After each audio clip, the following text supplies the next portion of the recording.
Vamos al capítulo 14 del primer libro de Samuel.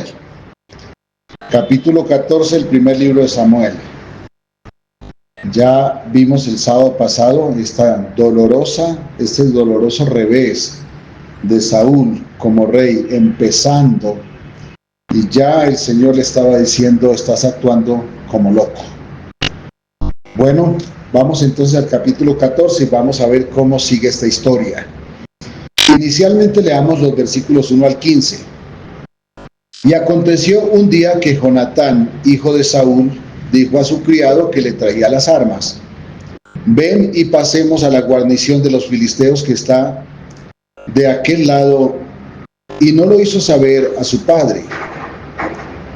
Y Saúl se hallaba al extremo de Gabaa, debajo de un granado que hay en Migrón. Saúl estaba allí debajo de un granado al otro extremo, ¿no? Y la gente que estaba con él era como de 600 hombres. Ya no eran 2000, ahora eran 600. Los demás se habían escondido en los escondederos que había en Migmas. Migmas significa escondedero, ¿no? Y él estaba allí entonces debajo de un granado que hay en un lugar que se llama Migrón. Y Migrón significa como abismo, como derrotado, como caído.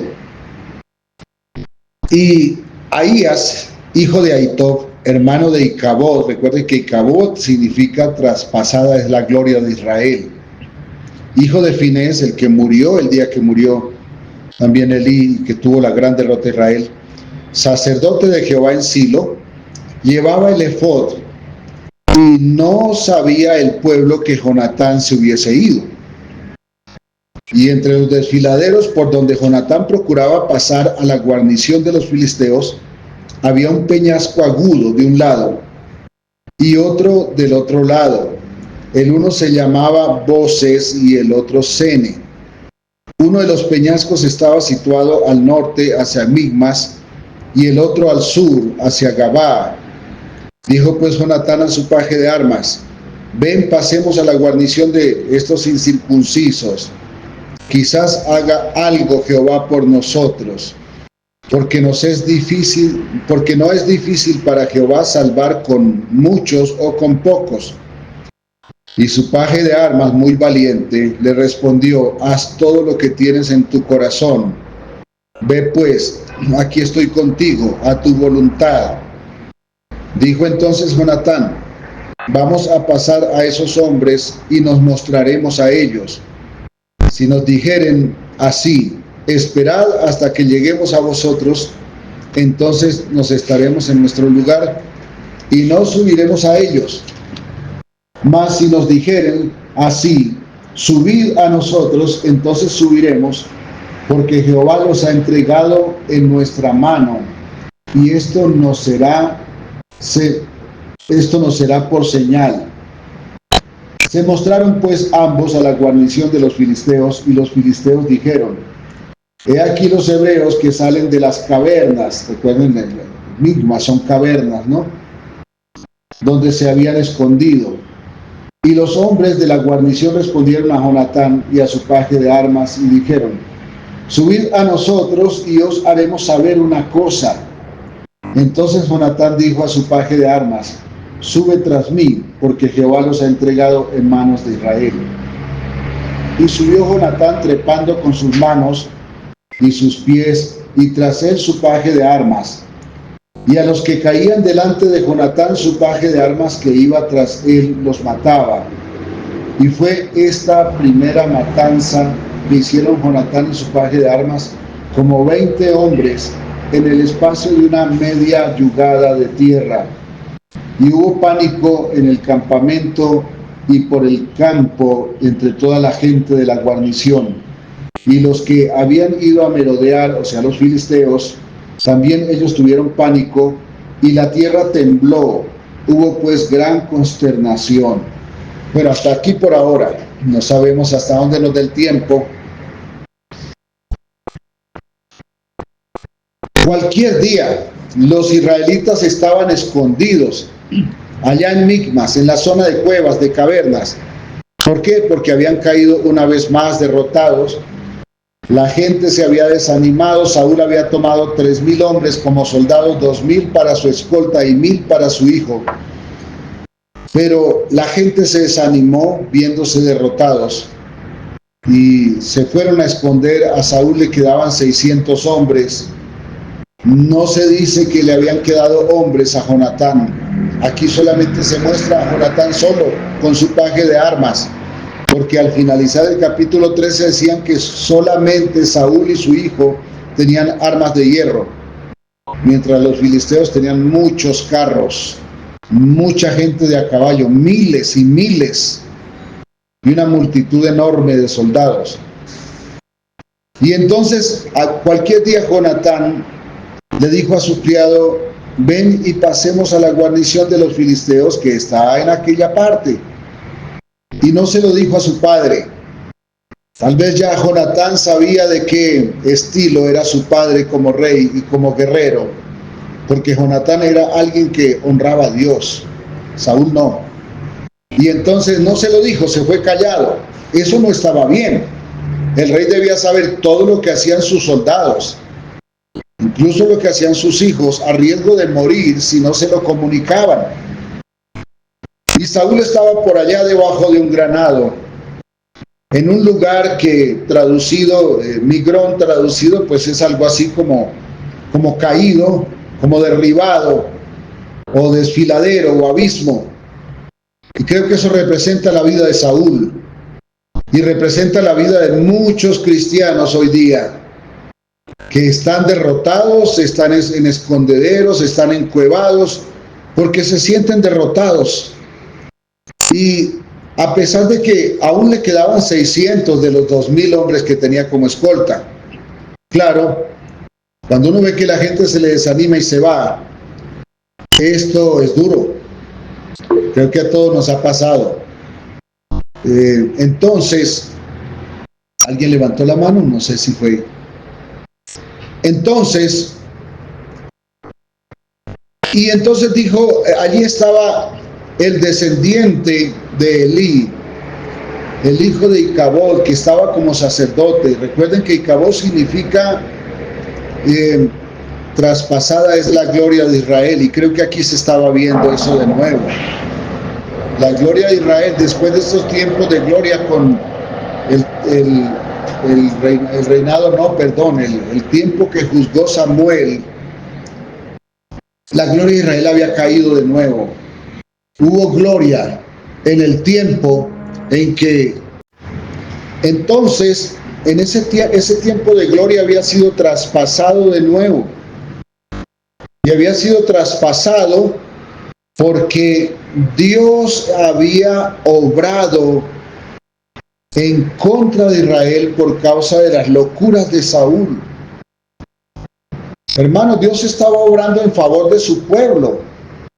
Sin embargo, lo que se veía era derrota. ¿Por qué? Porque cuando un hijo de Dios actúa contra su fe, no va a haber con sus ojos victoria, va a haber derrota. A veces decimos palabras de consuelo que son tristes. No se preocupe, Dios está con usted a pesar de las circunstancias. Eso es un consuelo de tontos. Dios no está conmigo a pesar de las circunstancias. Dios está obrando en favor de mí en las circunstancias. Dios está en las circunstancias obrando. Y aquí Dios estaba obrando en favor de su pueblo. Y había unos desfiladeros, unas crestas agudas. Y había un peñasco allí en esos desfiladeros bien agudo, y el otro del otro lado. Y entonces Jonatán le dice a su criado: vea, subamos por este lado. Escogieron como el peor de los accesos a ese lugar alto donde estaba la guarnición de los filisteos, y se mostraron. Y entonces le dice Jonatán a su paje: ven, pasemos a la guarnición de estos incircuncisos. Miren qué detalle el que tiene Jonatán. Primero reconoce que quien está allí arriba en la parte alta gobernando porque quien está en lo alto gobierna porque ve más lejos. Esos son unos incircuncisos. ¿Qué está reconociendo Jonatán? Estos no honran a Dios. Estos son enemigos de Dios. No hay razón para que estén gobernando. Hay que buscar el problema, hay que buscar la forma de que ellos sean derrotados. Y entonces dice, dejémonos ver, pasemos a la guarnición. Quizá Dios tenga misericordia de nosotros y haga algo por nosotros. Porque para Él no es difícil salvar, sea con pocos o sea con muchos. ¿Y cuántos pocos habían allí? 2. Y dice Jonatán, y esto es fe, para Dios no es difícil.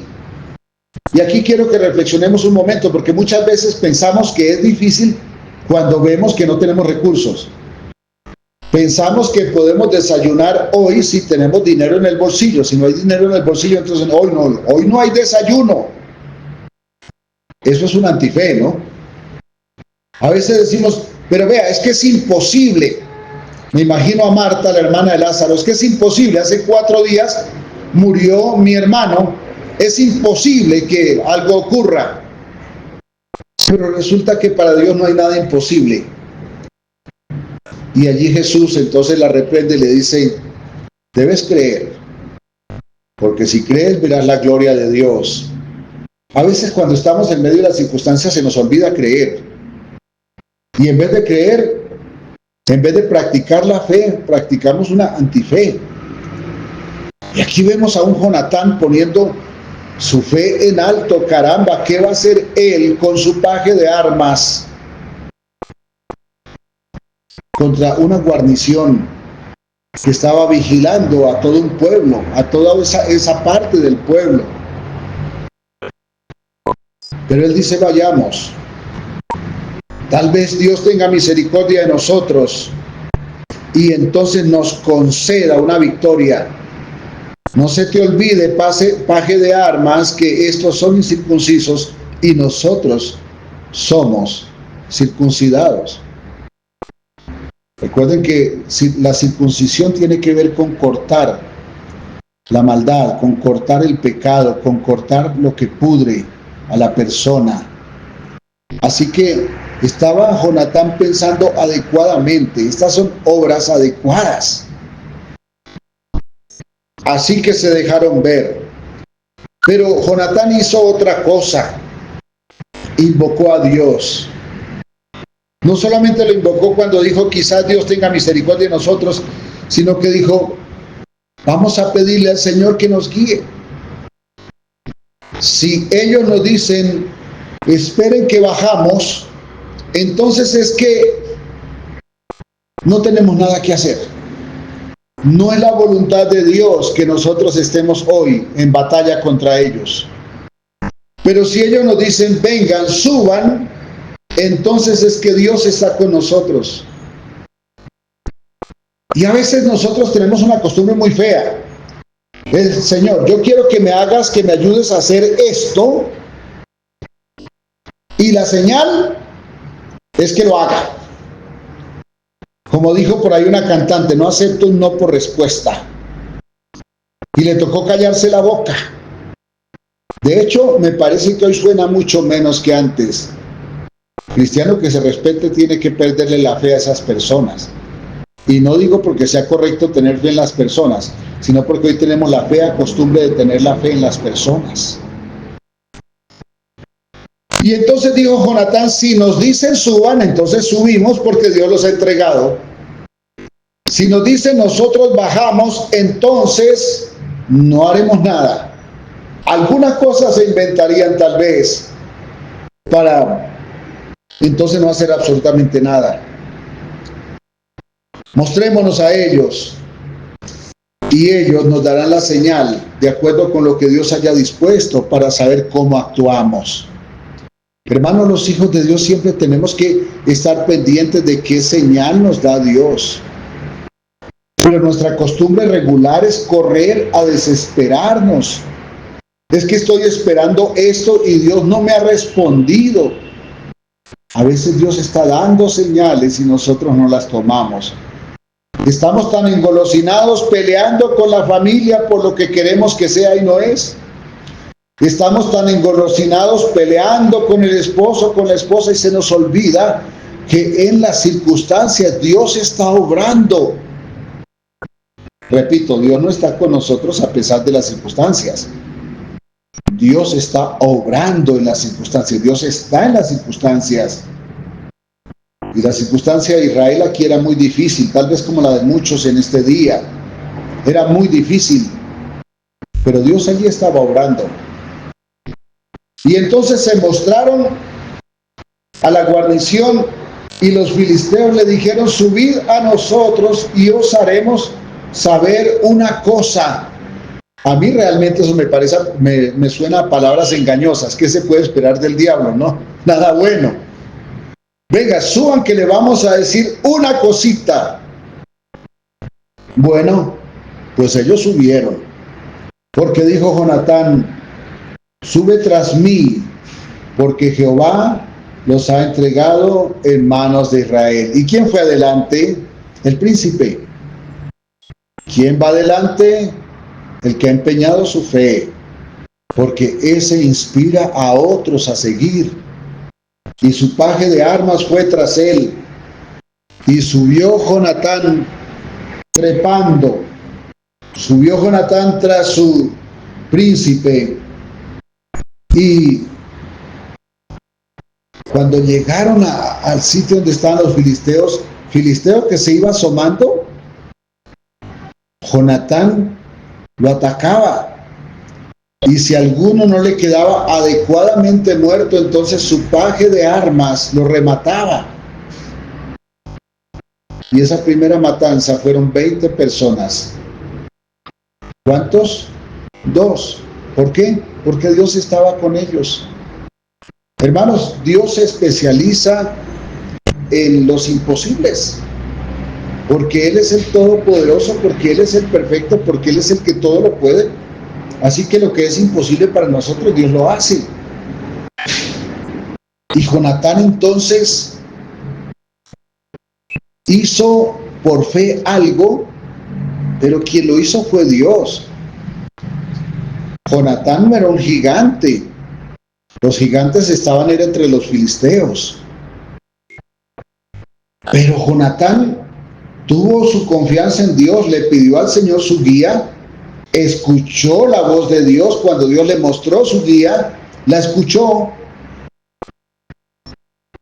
y actuó, y Dios lo respaldó.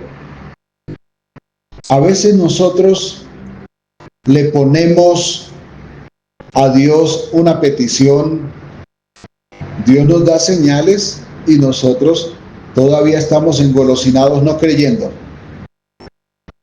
Y entonces no vemos las señales. Quiero recordar lo que le pasó una vez a este hombre que es conocido como el apóstol de la fe. Iba George Mueller, el apóstol de la fe, se le conoce. Iba viajando en barco desde Irlanda hacia los Estados Unidos porque tenía un compromiso en los Estados Unidos. Y de pronto en el camino se armó una tormenta de niebla y el barco no podía avanzar porque los barcos navegan allá por el Atlántico Norte y a veces se mueven necesitan ver también, se mueven los icebergs, los témpanos de hielo. Y entonces llevaban ya 3 días detenidos porque no podían ver hacia adelante. Y entonces Mueller, que iba allí, se le acerca al capitán del barco, que era un cristiano, y le dice: capitán, yo necesito estar tal día a tales horas predicando en tal parte en los Estados Unidos. Y el capitán, como típico cristiano promedio, se enojó, se incomodó, lo miró con ojos de mamá cuando le dice: en la casa arreglamos a uno. Y luego entonces le muestra la neblina y le dice: mire, llevamos 3 días en esto, yo no puedo hacer absolutamente nada. Y entonces Mueller le dice: pues oremos. Y quien cuenta esta historia es el mismo capitán. Dice que entonces Müller oró y dijo algo así como: Señor, en el nombre de Jesús, quite esta neblina, porque yo necesito estar predicando tal día a tales horas en los Estados Unidos. Y entonces el capitán dice que a él le pareció que debía orar más y se puso a orar. Y estaba orando, y cuando estaba orando Müller lo calló y le dijo: ya cállate, no ores más. Y él se molestó más todavía.